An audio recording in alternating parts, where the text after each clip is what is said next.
at a time. Yeah, this is tea time. Yeah, making a difference.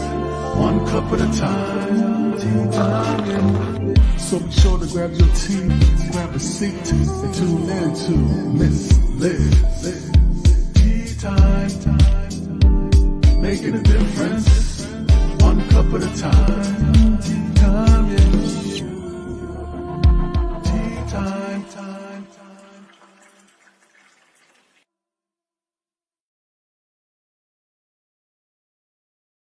Well, welcome to Tea Time, and you know what time that means. It is TEA. We are teaching educational awareness, and I have an incredible guest in the house today, Shannon Hazel, who is a Canadian girl. That's right, we are two Canadian ladies, so we're going to spill some strong maple tea today together.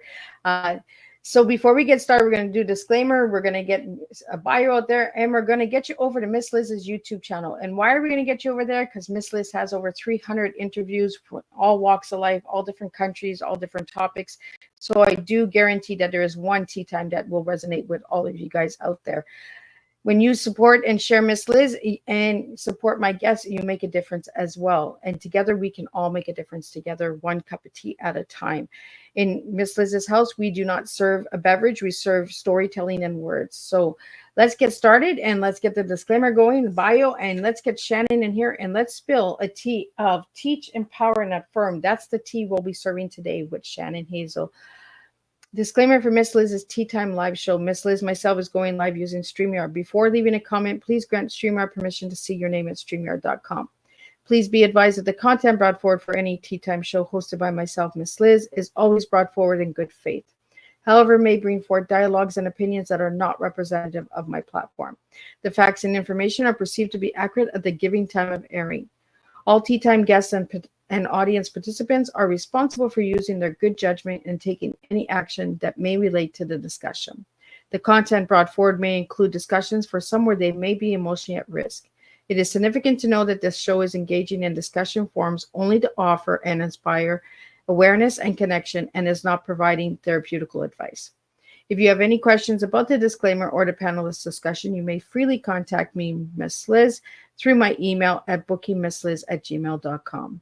Moving forward, should you choose to voluntarily participate in today's show in any aspect, I myself, Miss Liz, welcomes you. And should you decide that the show is not made for you at this time, I respect those wishes and we'll see you at a later show at a later date and time.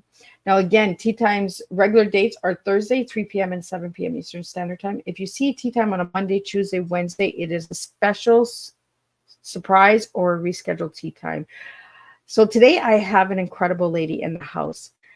Shannon Hazel is recently a retired public school teacher and the author of the upcoming book, which is out now, New Teachers Confidential, What They Didn't Tell You About Being a Teacher. Over her 25-year career, she was a kindergarten to grade 8 teacher, special education specialist, and instructional coach for teachers. During that time, she was actively involved in the Elementary Teachers Federation of Ontario and mentored many new teachers. In 2023, Shannon was recognized for her leadership and advocacy work for students by the Council of Exceptional Children. She is the founder of teacherEDU.ca, an online community for teachers to learn, connect, collaborate, and grow their capacity as educators. Shannon is the mother of 2 young adults and a dog parent and a longtime fan of the Kansas City Chiefs. Let me get Shannon in here and let me get her to say that word because I'm not sure if I said it right. Capacity. That's like that wasn't even a big word. That wasn't like supercalifragilistic. Sometimes your brain just can't process it on the fly like that. I know. I get it. Happens to me. Right? And I was just like, what am I trying to say here? Well, welcome, Shannon. Well, thank you for having me. I look forward to our conversation today. So, Shannon, I'm going to take you back. Before you even became a teacher, who was Shannon as a little girl and who's Shannon now? Oh, goodness. Let's see. When I was younger, well, I feel like I want to go to the things that I did, right? Like I was a competitive gymnast and I was a a part of a ballet troupe that did some competitions and toured and that sort of thing. So I was very active, and every hour of my day was filled. Not much downtime, but I did spend some time with friends, swimming at the pool in the summer in the local neighborhood.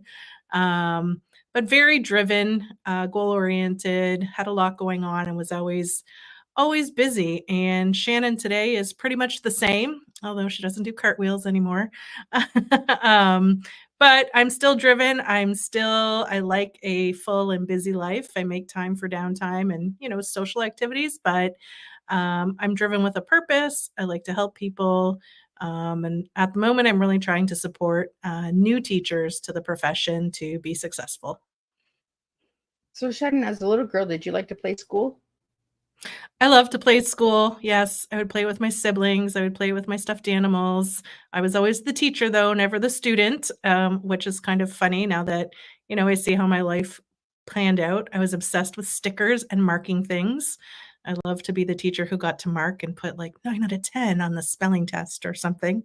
And actually, in grade 8, my my grade 8 teacher would let me take the spelling test home from our class on the weekend and mark them, Oh, which I thought was great at the time, and now as a teacher on the other side, I'm like, "Hmm." It's kind of funny that he did that.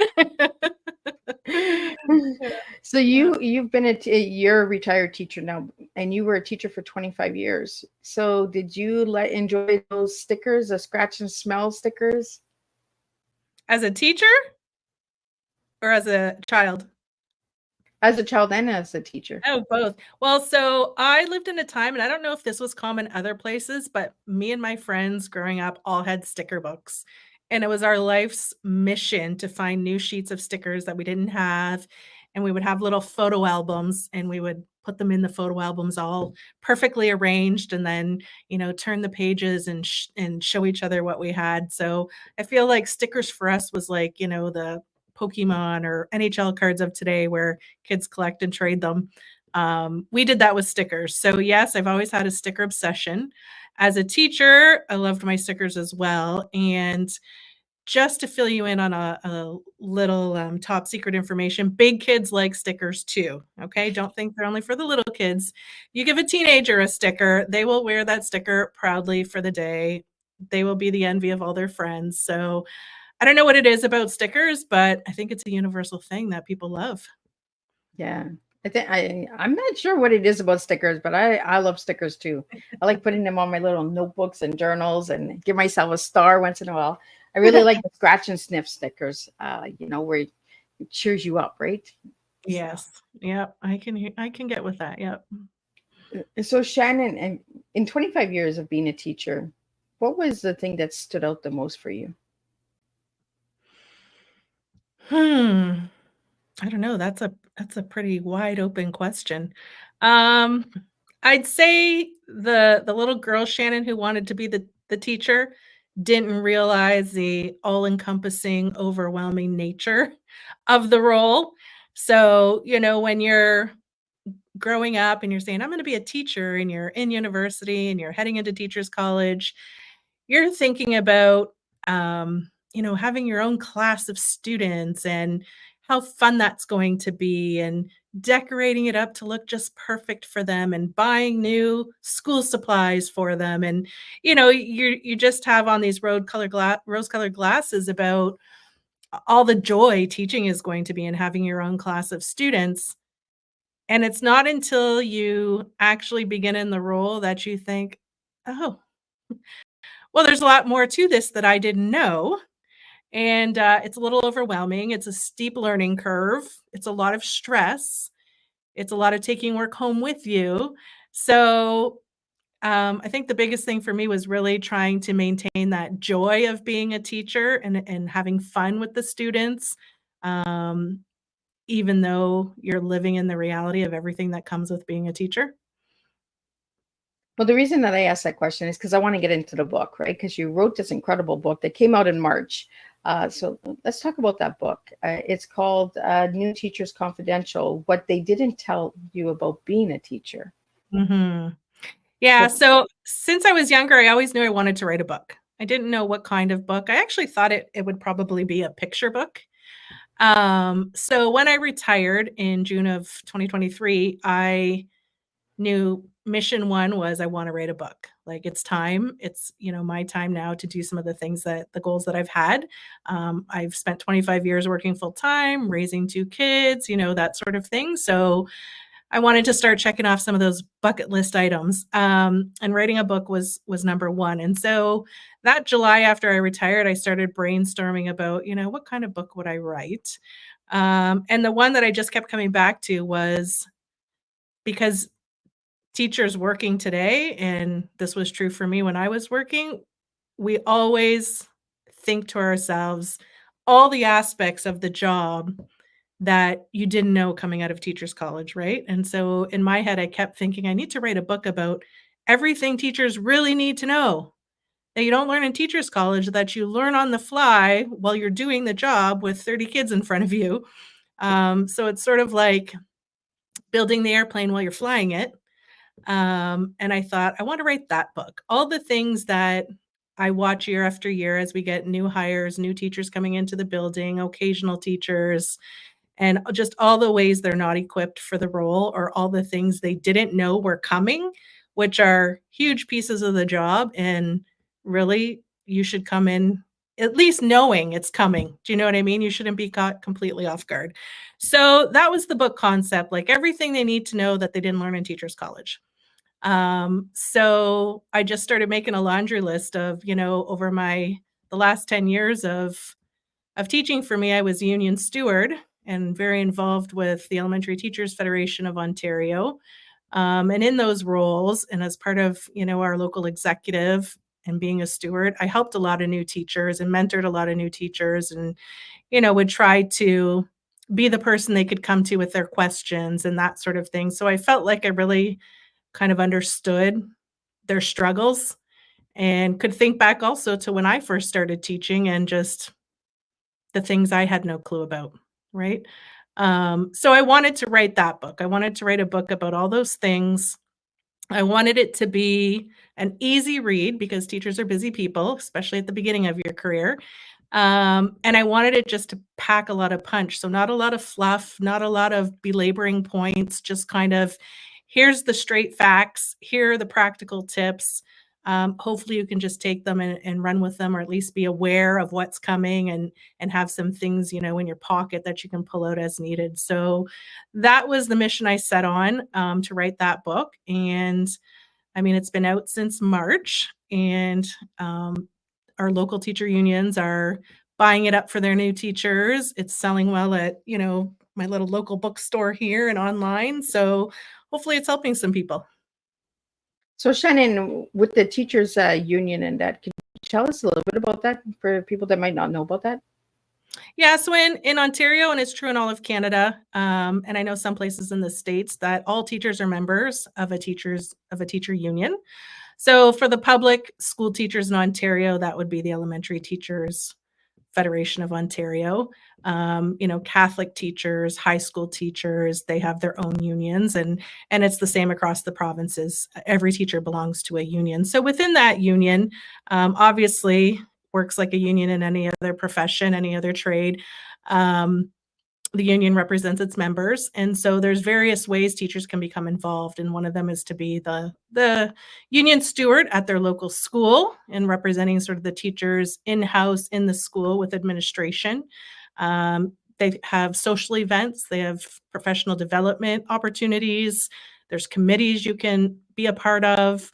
You can get involved at the provincial level and, attend annual meeting or become an executive member. So the union's really there, not just in a crisis for teachers, but there to support teachers, educate teachers, help them with their role, make things easier, answer questions. So in Ontario and in Canada, our teacher unions are a valuable asset and resource for teachers. And that's another part of the message I want to get out there to new teachers, is that, don't suffer in silence. There's not only teachers in your building, there's your union who is ready, willing, and able to help you. So all you have to do is reach out and let somebody know what you need, and you should hopefully find the support you're looking for.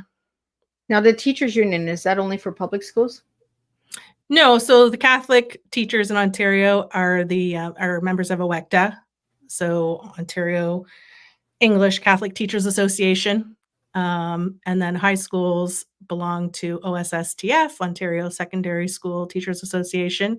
So no, it does. And then if you're with the French boards across Ontario, then they have their own union as well. So no, everybody's represented somehow, but there's several different unions in each province that represent teachers. Now, the curriculum for the teaching children, are they all the same in public schools and private schools, or are they different? So the curriculum in Ontario is put out by the Ontario government, the provincial government, and that's the same for the other provinces. So, well, I would say there's probably a lot of overlapping, but if you were to pull up the curriculum for Ontario and then the curriculum for Alberta or British Columbia, they all have their own version of a curriculum. But good teaching and learning is good teaching and learning. So I'm thinking you're going to see a lot of crossover between them, although they were developed independently. I asked that question because we talked about this before we went live, right? The United States and Canada, like some of the teaching curriculum is different, right? It's got different terminologies and stuff like that as well. For some of the listeners that are listening out there, they're asking, how does it differentiate? Like, what is the differences between the curriculums? I'm not sure what the question is. Between which curriculums? Between the different provinces and states. Oh, well, like I said, I think between the provinces, there's probably a lot of overlap. The format might look different, but the nuts and bolts of what kids are learning in each grade are probably very similar. In terms of the United States, I know that in having students from the US come to Canada and come to our schools sometimes, it would seem that they always seem to be a year ahead of our curriculum. So if they're coming into, grade 7, this was what they did last year in grade 6 kind of thing. So I know that it used to seem that their curriculum was a little bit more aggressive than ours. But that said, all of our curriculum documents have been redone recently. And so I would venture to guess, because I know that as teachers, we were sometimes looking at the documents saying, oh, this used to be in grade 3, it's in grade 2 now, and things got moved around a little bit. So it's probably, I would say, more on par right now.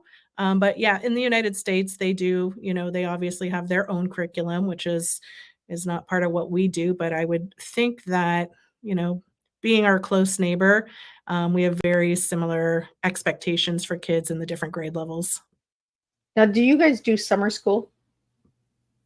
Like year-round school, or just in the summer? In the summertime, the teachers. Did teachers do summer school? Like go to a school ourselves? Yeah. So teachers in Ontario, and I can't speak for how it works in all the other provinces, but in Ontario, yes, we do additional qualification courses. So it's part of our, pay grid, that you can move up the grid according to your qualifications. And most often it's just teachers wanting to be current and wanting to do better at their job. So they take additional qualifications, even if they've already maxed out sort of their additional qualifications for financial purposes. So those are offered throughout the school year, and they can take them while they're working, but they're also offered in the summer, which is a big time when teachers might take those on to do some extra learning themselves because they can go at their leisure.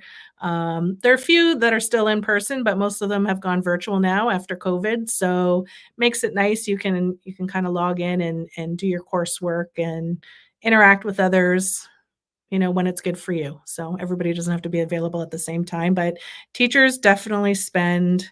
This is how, the nuts and bolts of how it is being a teacher. We want you to. We're implementing a new language curriculum in September, and they tell you in June. So now you spend your whole summer learning the curriculum so that you're ready to teach it in September. So think about that. If you were, a doctor who was going to perform a new surgery and they said, this is how you're going to do it starting next month. And then you got to go teach yourself the whole process before you go ahead and do it. Right? Like it's a weird conundrum that people don't understand. It's not like it comes out, we get lots of time to preview it, we get some training on it, we get resources, we have everything we need, we're all set up to go, and then we do it. No, it just comes out and we're expected to jump into action. And the learning curve for all of those things are very steep. So this is why so much work has to go home with us, because beyond, the marking and the lesson planning and things that people know teachers do on their own time, they also have to spend a lot of their own time teaching themselves things or taking actual courses to keep current, in addition to all the day-to-day work that goes with the role. Well, I think it's important to get it out there, right? For anybody that wants to go into the teacher field, that they know that they might have to go to summer school, they might have to take those courses. These are things that they might not know about. I just want to be a teacher. Oh, but you have to do all the extra work as well. Like there's a lot of homework that the teacher has to actually do too, along the way. Yeah, and I think the two good ways to combat the overwhelming nature of our role is, one, through collaboration, like work with your grade level teams, work with other teachers in your school, try to make less work for everyone by being efficient. And then, oh, sorry, I forgot what you said. I forgot what you said. That's okay. The tea just slipped. It's in this coffee. I'm having a coffee, not a tea. But oh, I don't remember what the question was. So now I've lost my train of thought. Sorry. Oh, well, that's okay, right? And it happens, right? Even in a classroom, you ask a question and you're like, what did I ask my student? I'm the kid who just put his hand up, and then when the teacher calls on him, he goes, "Oh, I forget." Right? Kids do that all the time. They put their hand up, and then if you don't get to them right away, by the time you're like, "Okay, Susie," they've forgotten what their hand was up for. So yeah, that was me. Absolutely, right? And we're in class right now. Miss Liz is learning too, right? We're having this conversation, and I'm learning as we're going as well. Shannon, I want to talk about teachers' burnouts, because we don't talk about that very often in today's world. Let's talk about the teachers' burnout, because I know that that's part of in the book and part of courses and stuff that you offer as well. Yeah, so that's like almost a whole chapter there in the book, about avoiding burnout and strategies for setting boundaries and finding balance and all of that. So that's a big part of my book. But it's interesting because I also offer, to write articles and things for blogs and magazines and that sort of thing. And that's the one that keeps gaining traction. I keep getting requests for that topic. So, you know, burnout is a major factor in education right now. And my point is, like, we need to stop telling teachers, like, self-care, take care of yourself, turn your emails off at night, get a massage. Those things are great, right? Like, yes, they're great strategies. But that's not what teachers need. That's not going to combat this burnout problem we're having in education with teachers right now, and teachers leaving the profession. So for me, one of the biggest and the most overlooked reason is the change fatigue. And by that, I mean that, in some roles and some jobs, your days may look very similar from day to day, and you can count on certain things being consistent. And so then you're not having to make on the fly, minute to minute adjustments or decisions, or those sorts of things for small things or huge things. But in teaching, it's constantly new things coming at you. There's constant inundation of new curriculum documents, new mandates, new policies, new expectations, the new way things are happening in our school. A new student enters the class and throws off the dynamics.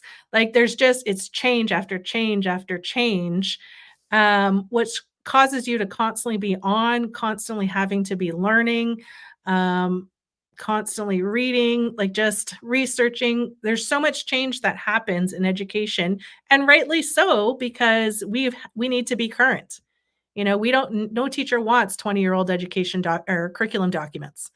However, we're not recognizing the effect that all this change that constantly happens, the effect that it has on a teacher's workload and on a teacher's mental health. And then while teachers are trying to figure this all out, because we're public servants, you've got the noise of the government, the public, social media, constantly criticizing teachers or, taking aim at them when if you don't, if you don't understand the role and the environment and that we're public servants and what we can and cannot do. Because I will sometimes, we'd have parents say, well, like, why don't the teachers know the answer to this question? And it's like, or why don't they do something? And it's not that we don't know the answer and it's not that we don't know what you need. It's that it's not available or we're not allowed, those sorts of things where people will turn that and say, well, my son's teacher did nothing. Well, your son's teacher can't make a behavior specialist appear. There's a whole process for that with a big long wait list and it's beyond, we think teachers can solve everything, but we're in the education business. We're not in the mental health business. We're not therapists. We're not counselors. We're not, you know, all of the different needs kids have. We can't possibly be the expert for all of those needs. We need a team. But due to government funding, we often don't have the team we need. And so then it falls on the teacher to add band-aids.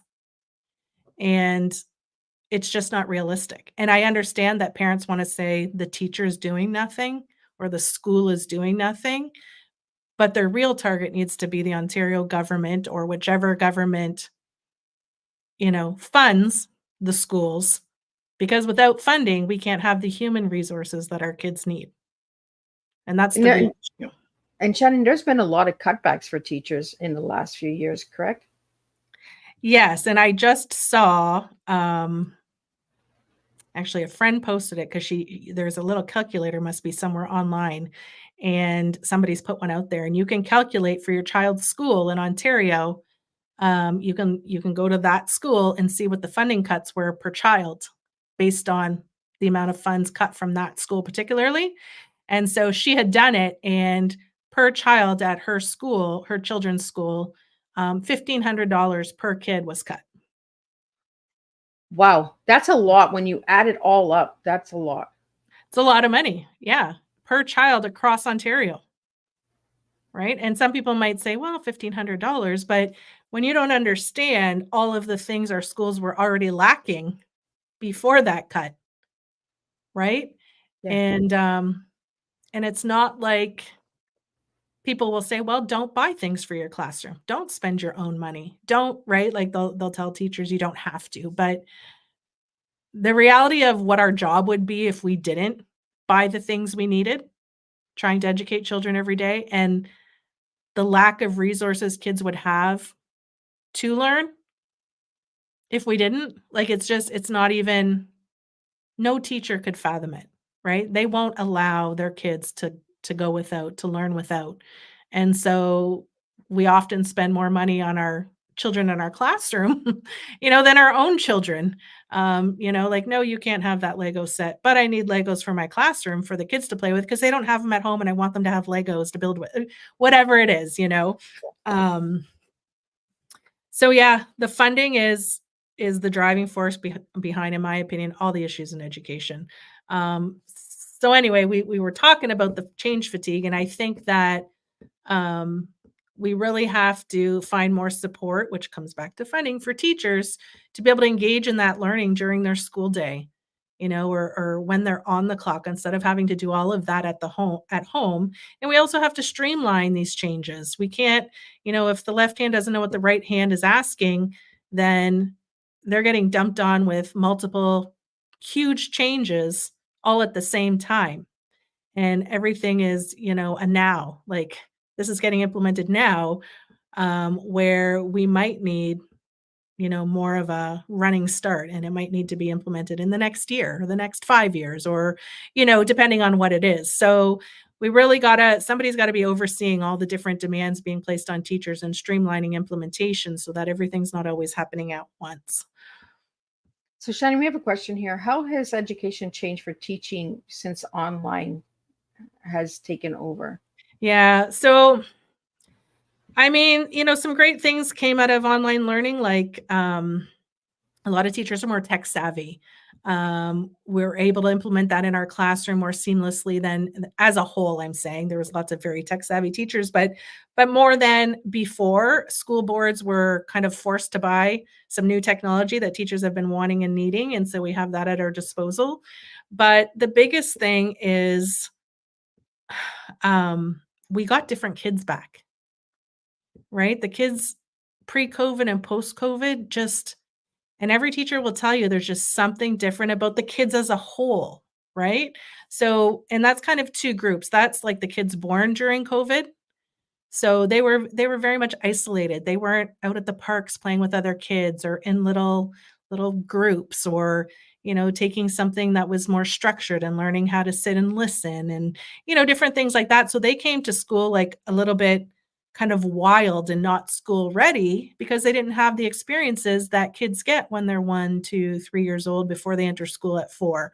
So there's, that kind of group of kids. And then the kids who were older, um, it seems that even though technology was already a big factor, it's really taken hold of them. Like, they seem to, as a whole, it's not every child, it's not every family, but spent so much more time on technology because there wasn't all the other options of things to do that I would use the word addicted. Like, there are kids who came back and it's like, you can't ask them to put their phone away because they're going to have a panic attack if they can't check it. It's that extreme. And so teachers are in a constant battle, trying to outperform technology and social media apps and those things that you can't compete with when you're saying, "Hey, we're gonna learn calculus now," and they can watch TikTok videos that make them laugh. Do you know what I mean? So that's Yeah. what we're competing with. So, it's very apparent that kids have spent too much time on technology and on social media. They're completely distracted by it. They can't live without it, and we're constantly in a battle with them about it. And so I think post-COVID, those are our biggest issues that as a whole education system we're battling. And I know in Ontario, they've come out and said like, "Well, cell phones are banned in schools." Well, most schools already had that where like you can't have your cell phone out during learning time. Unless the teacher says, "Okay, we're doing math," and they wanna use it as a calculator, or we're researching and they wanna use, look up to do some research. Nothing's changed even though the government said there's a ban. It's still running how we always ran our schools. Maybe they didn't know that. But that is not going to solve the problem, hasn't solved the problem, and it can't just, you know we need parents back in kids' lives, and we need them interacting with them and demanding that some of this technology is put away for, at least some of their day so that we can reengage them, as human beings instead of, trying to compete here with the technology. So, Shannon, let's talk about that. Let's talk about the parents' role in helping with the education. Mhm. Having a good connection with the teachers, having that open communication and understanding instead of going on the attack on the teacher, try and understand the situation. How do you feel about that? Yeah, I mean, the biggest predictor of academic success is parent involvement. So when a parent's involved in a child's education, they will 100% do better than they would if they didn't, right? So, when parents know what's going on in the child's classroom, knows what they're learning about, knows their schedule, tries to, attend school events when they can, goes to parent-teacher interviews, like all those sorts of things, kids do better. Hands down, every child will do better. So we really need parents to come to the table and be partners in their child's education, and show up for their kids with school. We also need them to be supportive and having open dialogue with us. Like, teachers don't willy-nilly say, "That's it, I'm calling this parent and telling them how rotten their kid is." Do you know what I mean? Like, if a teacher is having a real struggle with your child, they're gonna try every which way to solve that before they get to the point of calling you and engaging you for some help. So if they've gotten to the point of calling you, know that they've already exhausted every option they felt they had available to them at school. And now they're calling for your help, your support, to work through it with you. Where a lot of times, it used to be if the school called and you're in trouble at school, you're in more trouble at home. right? And I don't know if that's necessarily the right answer, but there has to be a balance. And what we find now is when we have to make those, difficult calls home, we often get the blame. Well, my kid said you did this, and my kid said you did that, and Susie wouldn't do this, and Joey wouldn't do that, and it was the other kid's fault. And, just a lot of excuses, a lot of deflecting. Um, and hey, maybe sometimes some of that's true. We're not perfect human beings, but we're making that call to have a conversation and open a dialogue and to re-engage you to hopefully solve something that's going to make school better for your child and improve their situation and hopefully their academic performance. So being a parent who's willing to listen and consider and think about things and meet you halfway, without that reaction that kind of then gets it off on the wrong foot, is important. And if you're not, hearing from your child's teacher, you're not involved, it's a two-way street. You can you can pick up the phone and call, you can send an email or use your school platform, you can ask how things are going at any point. It's not that teachers are just wanting to leave you in the dark, they're just being pulled in so many different directions, and they have, calls and things that must be made.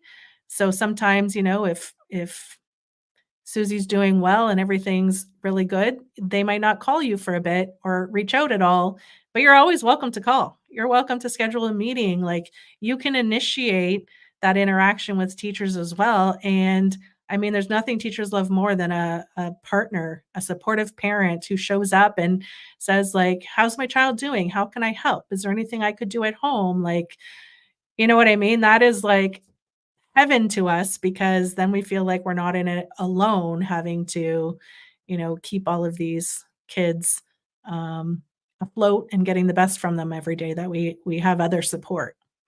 Now, how do you feel about parents volunteering their time to help teachers out?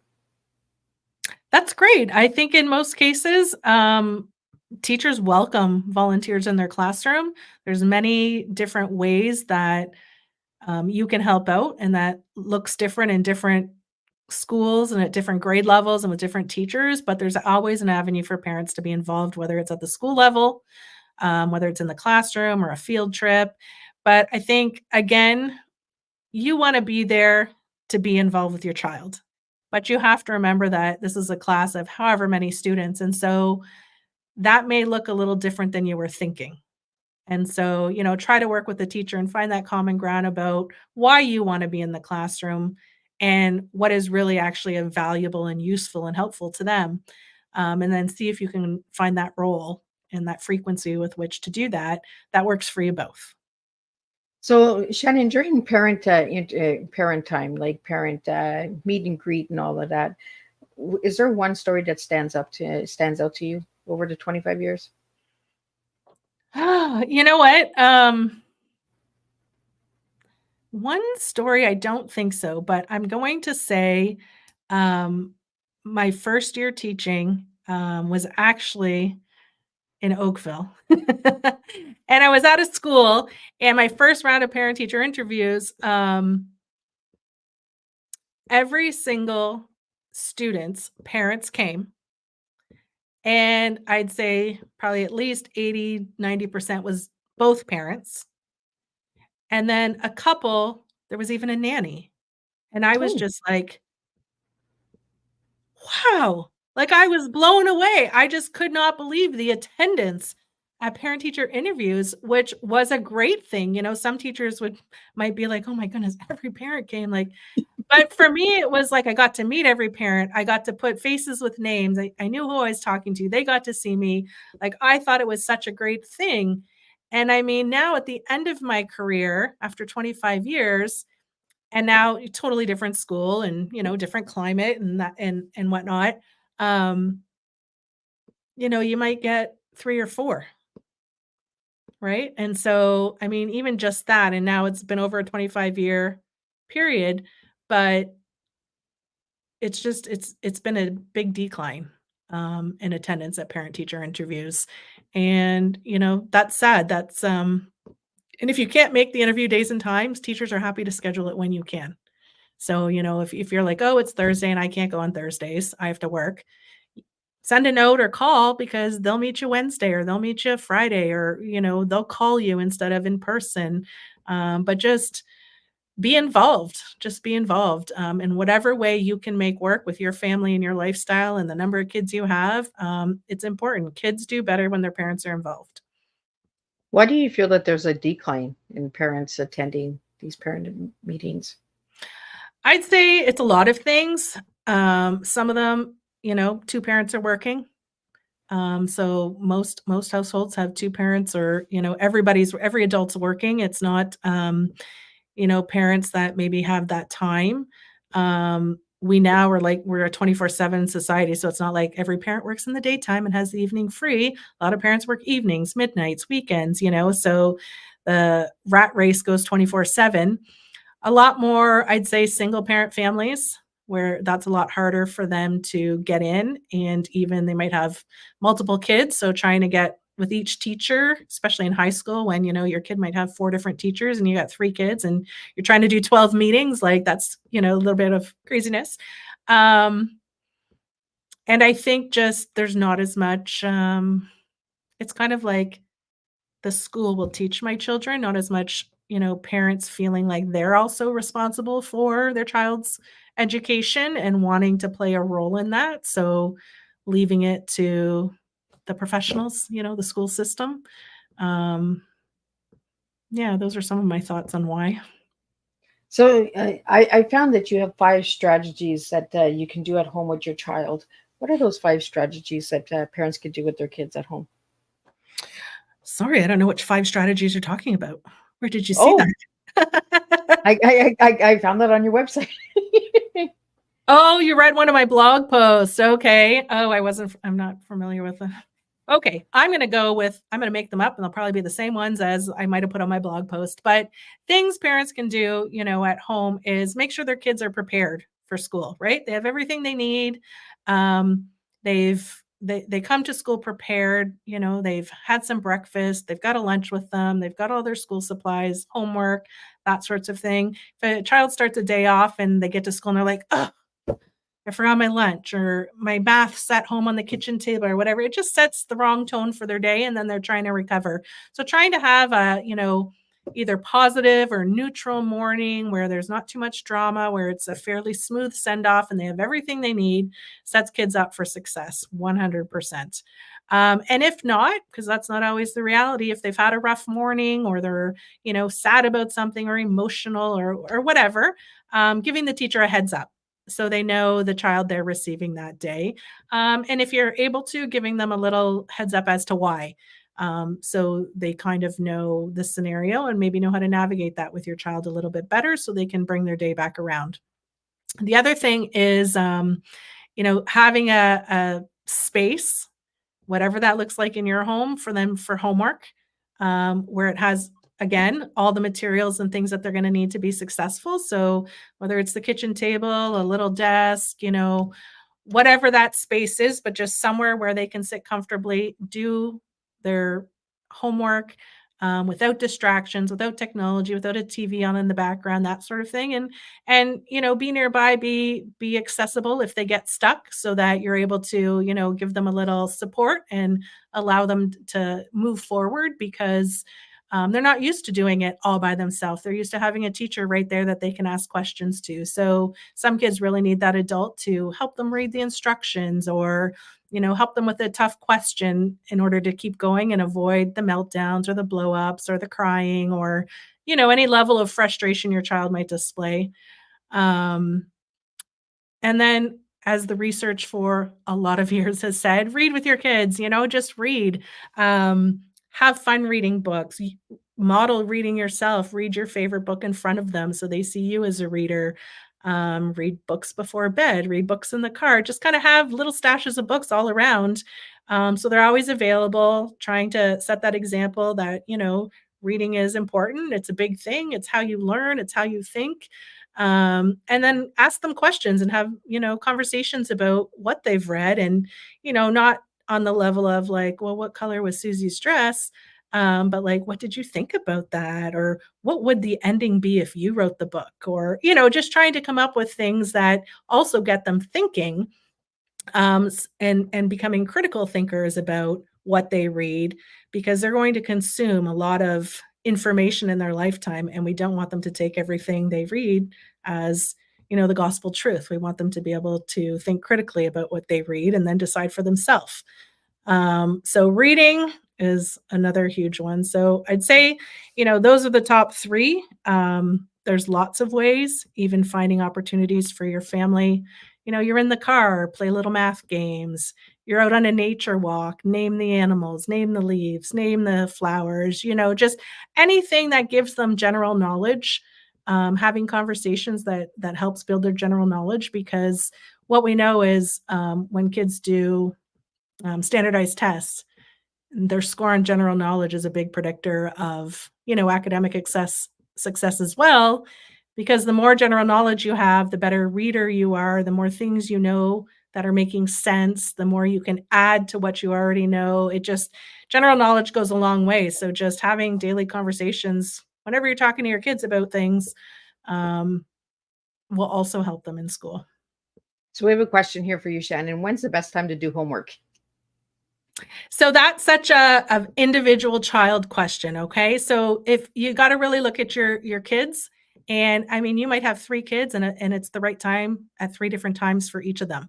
So you're going to have, is your child the kid that wants to just come home, get that homework done and know it's over, and then they can go about their day? If, that's them and they're driven to just get that done, then you want to have that set up ready to go after school. Here's a little snack, sit down, do your homework, and you're done. If you have a kid who maybe finds school a lot, and by the end of the day, they're just done, they're drained, they're exhausted, they're tired, like that was a lot of mental energy all day long to pay attention at school, they are not the kid you want to say, okay, get up here and do your homework before you go play. They're the kid that needs to go run around and get out some energy and have some free time, some downtime to just either play, lay on their bed, like whatever it is they need to do to kind of recover from school before you want to ask them, okay, now it's time to do your homework. So maybe for them, it might be right after dinner. So you got to look at your kids and you got to know when's the right time for them. And I would suggest always having something that's a habit, that's a trigger for them, that they know next homework is coming. So whether it's like I get home from school, I have this snack and then I do homework, or I eat dinner, then I do homework, or I have a shower, then I do homework, so that they get into the habit. It becomes part of their day, like brushing their teeth, and it's in the same spot, the same schedule every day, however that looks for your child. And obviously, sports and other activities are a big factor in kids' lives these days. So you really got to look at each child and consider their personality, but also consider what else they have going on. And my biggest takeaway would be to make it consistent. Same time every day, the best you can. I like that, because not every child learns the same way, right? And we have to know our children as well. It's not just a teacher that needs to know our child. We also need to know our child. Yeah. And it's, I get parents who are like, I have 3 kids. I just want all their homework done right after school. I get that from a parent's lens, because I'm a parent too, and I would love that. But the reality is, that might work for 2 of them, but the one might be the one that needs the break. And then that child's going to be the one that's crying and having meltdowns and hating school and not wanting to go back. And that's going to stay with them forever, right? Yeah. They're going to get this bad taste about school and think school's not for me. I'm dumb. My siblings can do their homework no problem, but I cry and have this big struggle with it. And they're going to internalize that. And the biggest thing we want to do with kids with learning is maintain self-esteem. So teachers work hard all day to maintain your child's self-esteem as a learner, and you want to continue to maintain that self-esteem at home. No math worksheet or book that needs to be read is worth your child's self-esteem. So you gotta meet them where they're at, and you have to do it at the optimal time for them. So Shannon, in your book, is there something that you'd like to share with the listeners out there? What is one thing that you learned when you wrote this book that you wish you would have known when you first started teaching? Oh, there's so many. I think what I would, my biggest takeaway at this point would be that all behavior is communication. So we see every day in classrooms across Canada and the United States, kids having, I'm going to call them all behavior issues. That's a big, huge catchphrase for a lot of different things. And when you see that, that is a child who's not having a need met. And so our job as teachers is to figure out what need is not being met and how can we meet that need, right? And sometimes it's simple. Sometimes you're asking a child to sit in a four-legged chair and, they came with a brain that needs constant movement. Like their body is seeking movement and sitting still in a chair is going against the grain for them. And you give them a wobble stool or you give them an exercise ball or you allow them to stand. And all of a sudden, there's no behaviors because the need of movement was satisfied. And sometimes it can be that simple. And then sometimes it can't, right? And the needs are more complicated, or there's several needs going on at the same time, or the needs get to be the level of, childhood trauma. Well, then the need is they need the right experts to help them get to a place where they're school ready. And teachers aren't those people. Teachers are not trauma experts, just for example. So that's where we need the funding to have the people available in schools to help our children who have those, higher level, more significant needs that are not being met so they can be school ready. And I mean, if as adults, if our needs weren't being met, we wouldn't be school ready either. So learning as a teacher that all behavior is communication and there's a need not being met. And even the teenager who's cracking jokes and being belligerent and yelling out, there's a need not being met. Whether that's they have a need for human connection and they're trying to get a connection with you because they don't have anyone they can connect with, or whether it's the material's too difficult for them. And so they're masking that by being the class clown and being silly so nobody notices they can't do the math. So every time you see student behavior as a teacher, I recommend saying, what is this child trying to communicate? Because there's something there. It may take you a while to figure it out, but once you do, the behavior, will stop. But again, that's with the caveat that some behaviors are, easier to navigate than others. There's some that are way beyond the scope of a teacher, and that's where we need the other professionals. When you said that class clown, I was just like, that's what I used to do when we used to have geography. And the maps would really frustrate me. And that's why I put the maps on the flyers when I make them, because as a child, it really stuck with me, right? Why it frustrated me, why I always played around, tried to avoid them and stuff like that. And it was the moving around as a child. I moved around from foster care and grandparents and stuff like that. So the maps were like a trigger for me. I had to move. I had to go to a different location. And one of my teachers, I believe it was Madame Fournier, my French teacher, who noticed that. And she was like, it's not the flags that are triggering her. It's the movement of the location, going to a new home and stuff like that, new country and stuff like that. So just realizing those little things, right? And saying, oh, well, what is it really? It's not the flags. It's something else that's triggering her right now. And what I would do is I would just make a joke. I would just be that class clown that would disrupt the whole class. So then we would take away from that time of coloring flags or talking about the flags or anything like that. I would be that class clown. So, right, exactly. And sometimes it's as simple as well as asking the child, like, why? Why are you doing this? Why, what do you need? And a lot of times kids know what they need. And what they need is the adult in the room to give it to them, to allow whatever it is they need to happen. And then there's sometimes where kids have no idea. And that's where you got to, do a little more investigating and figuring it out on your own. But in my experience, a lot of times kids know exactly what they need. They know why they need it. And we need to empower our kids to, stop looking at everything as a disability or a special need, or yes, there's a place for those labels, but they're just human needs. We all have needs that we need. Some of what we need fits nicely into schools. Like if you're an oldest girl in a family, you probably play school really well because school's set up for girls who are, quieter and responsible and like to do schoolwork and, that sort of thing. If you're, the sixth boy in a family of six boys, you probably have never sat still in your life. Your house is probably wild and crazy and, some wrestling going on and whatever. So recognizing that kids come from different environments at home and have different lived experiences, and then we sit them in a class and say, "Now we're all gonna do this way." Yeah. That's really hard. That's not even, realistic, and we So have to accommodate for Shannon, that. I want to take you on to a little classroom here. I want you to tell me why you gave me the three words: teach, empower, and affirm as a teacher. I'm really curious on when you gave me those three words. And you know what's so funny when I was asked for, like, 3 words to go with those letters, like, that just immediately came to me.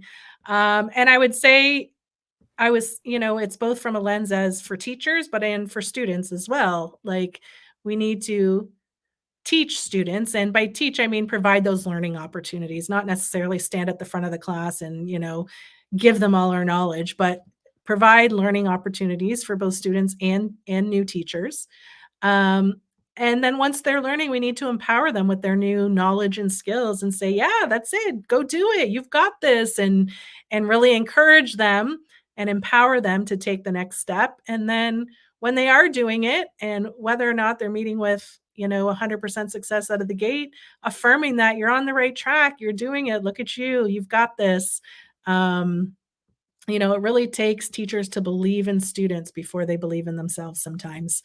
And so that's kind of the process as I see it, learning opportunity or teach them, empower them to give it a try on their own and take responsibility for their own learning and then affirm that they've got it.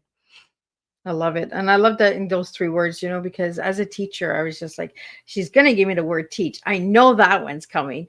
But then word empower and affirm, affirming children and encouraging children in today's world. And we don't get that a lot, and I think that's where the parents need to step up and say, you know what, you're doing awesome. Like, oh my goodness, you did 5 colors instead of 8 colors. You know what I mean? Like, just be there and encourage people to keep pushing forward.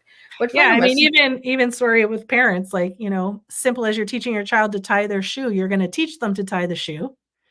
Then you're going to empower them like, "You can do it." You're gonna cheer them on, and you're gonna help them if they're not quite getting it right, and then you're gonna affirm and say, "You did it. Look at you. You know how to tie your shoes." So, I mean, if you just think of that, but you apply it to a lot bigger concepts and a lot, bigger learning, you get the idea. And what final message do you have for all the new teachers out there that they might not know about teaching?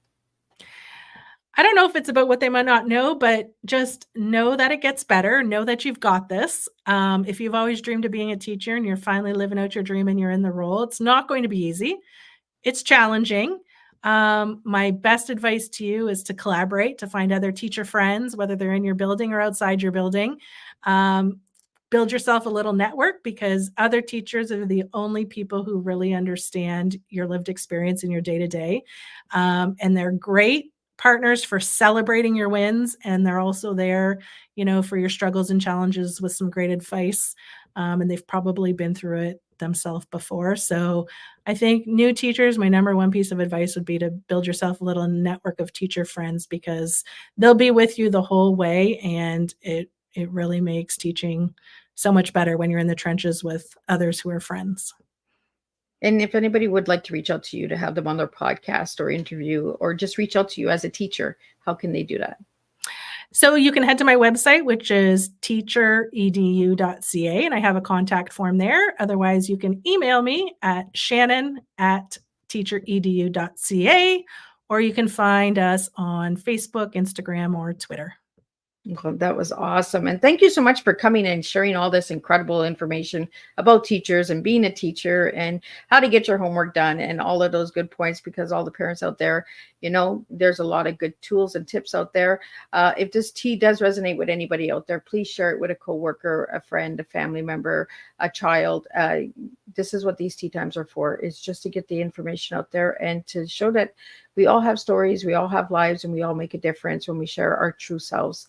So again, check out Shannon's book. Her book is out. It's been out since March. Check that out. Check out her website as well at www.teacherEDU.ca. I believe it's teacherEDU.ca. awesome. And I will be back tomorrow afternoon for a second tea time. And then I'll be back on Thursday with one tea time on Thursday. And then we're going to wrap it up on the 28th and 29th with 2 more tea times. So if you want to check out all those tea times, run over to Miss Liz's website, www.misslizsteatime.com. If you'd like to know what topics are coming for November, stay tuned because press release will be out on the 24th and you'll get to see the lineup there. I'm doing my best to bring in different topics, different countries, and good, strong cup of teas for you to all enjoy. And thank you to all the listeners who tuned in. Thank you for all the viewers on Instagram. I do see you guys. I appreciate all of your support. I could not do this without all of you guys. So until then, I will see everybody tomorrow, 3 p.m., and we'll do this all over again. And we'll serve another cup of tea with you through stories and words. Thank you all for joining me today.